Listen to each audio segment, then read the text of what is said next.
Donald Trump is robbing Peter to pay Paul by using the billions he's stolen from consumers through his boneheaded tariffs to then turn around and give a bit of it to pay a $12 billion bailout to farmers. I'm delighted to announce this afternoon that the United States will be taking a small portion of the hundreds of billions of dollars we receive in tariffs. We are making a lot of money from countries that took advantage of us for years. They took advantage of us like nobody's ever seen. Our deficits are way down because of tariffs. I guess because of the election, because without the election you wouldn't have tariffs. You'd be sitting here losing your shirt. But we're taking in billions. We're really taking in trillions of dollars, if you think about it, Scott, because the real number is, when you think of all the money being poured into the country for new auto plants and all of the other things, AI. So what we're doing is we're taking a relatively small portion of that, and we're going to be giving and providing it to the farmers in economic assistance. And we love our farmers, and as you know, the farmers like me. Yeah, Caroline, on the topic of affordability, I know one of the things that upsets a lot of folks is the price of groceries. And yesterday, President Trump announced a $9 billion aid package to support our farmers, strengthen the agriculture industry. And that's not just helping our farmers. It will pass down to people at the grocery store. This is a big deal, and it's also not funded by tax dollars. It's funded by tariffs. That's right. Yes. Yesterday, here at the White House, President Trump met with a group of great farmers from around the country and announced $12 billion in relief for them, again, funded through his successful tariffs, which have brought in billions of dollars back into our country to refuel our manufacturing industry. And now President Trump is paying that back to our agricultural industry, which is truly the backbone of our nation's food supply. Payments that are going to be going to farmers in the next few months aren't actually being sourced directly from the tariffs like the president alluded to there.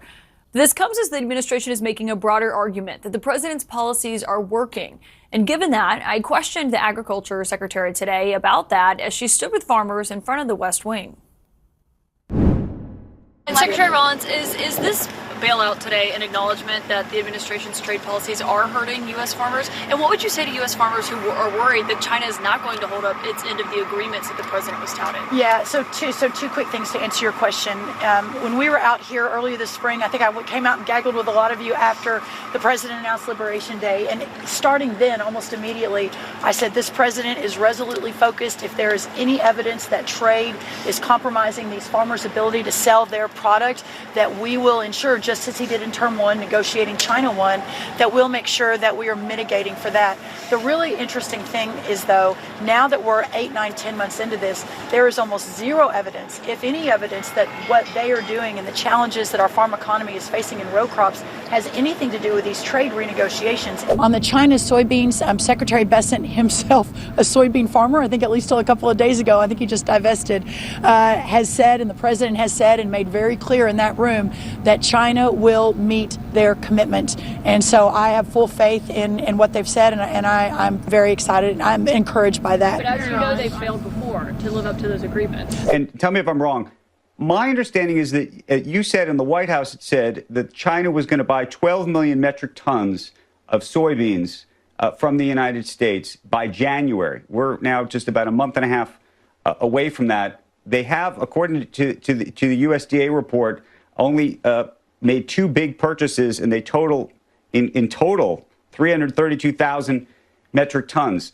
How is that pledge, if that is a real pledge, and China has not confirmed that pledge, going to be made in that quick a time?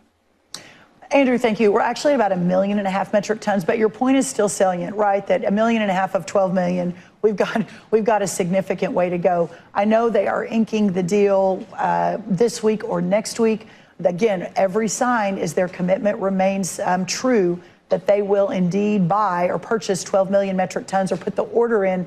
It doesn't mean we'll move 12 million metric tons by the end of December, but it means that those orders will come in according to their commitment and their promise to our president and to Secretary Bessent and to Ambassador Greer. So again, we have every indication that those will continue to move. Even if the purchase order comes in before the end of December, those will move early next year. Yes, soybean farmers' largest market is China.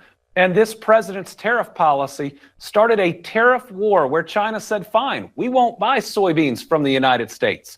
We're going to go to Argentina and Brazil, and it's our farmers, our Kentucky farmers, our American farmers that have suffered because of the decision of one man alone, and that's Donald Trump. And listen, he can do this 1 year assistance, and my farmers need help. Mm-hmm. But if that Chinese market goes to Brazil and Argentina permanently, there are going to be a lot of soybean farmers who are going to lose their very farm because of Donald Trump. Last time we've had you on, and we have had the chance to talk to you pretty regularly throughout this very difficult year, you told us that the government bailouts never make farms profitable. So while you're grateful for this, in terms of the long term, does this fix things? Well, this is a Band-Aid on an open wound. And again, we're thankful that there's something that this will help keep some farms in business. But what we truly need are market-based solutions. Those are sustainable long term. Here domestically, we have opportunities for the administration to finalize the renewable volume obligations for biofuels here before the end of the year, the 45Z tax credit. We have numerous opportunities to expand markets worldwide, and we truly need demand. Because without demand, we're not able to receive a price that is economically sustainable for our crop. This isn't Trump's first farmer bailout, of course. The last time Trump announced a $12 billion bailout for American farmers, it was during his first term. The policy proved completely ineffective, and farm bankruptcies climbed even before the pandemic. It does go back for years. In fact, it goes back to the first Trump administration when there was a similar bailout for American farmers. And one of the questions that was brought up after that is, are we going to make sure the right people get the money? When I say the right people, there was independent analysis done back in the Trump's first administration that showed the top 1% of the farmers got like 25% of the funds. In other words, went to a lot of the big agriculture companies. Right. What are you doing specifically to make sure that doesn't happen this time? Yeah, we looked very, very closely at that. This was a really important point for the president. The way that this program is structured is that it really inures to the benefit of the smaller farmers that literally, when they say they're going to go bankrupt unless they can take a piece of paper to their lender this week or next week, even if the money doesn't flow till February, they'll have a piece of paper that shows how much money they're going to get based on all these different formulas that all the really smart people have put together, but that really trends towards supporting the smaller farmer. The payments are capped at $155,000 per entity per farmer, which means that the bigger farmers are not going to get as much money, but hopefully it is, a lot for the smaller farmers. That's the difference between life and death, or survival and not survival. Donald Trump is delusional. Even his base can feel that things are out of control, and former Trump supporters are increasingly speaking out against him. Trump's tariffs have been disastrous for small farmers. Trade wars have seen reductions in food exports, and even the cost of seeds and fertilizers has skyrocketed. And it is very unlikely that some one-time payment will be enough to meaningfully mitigate the pain that his tariffs have caused.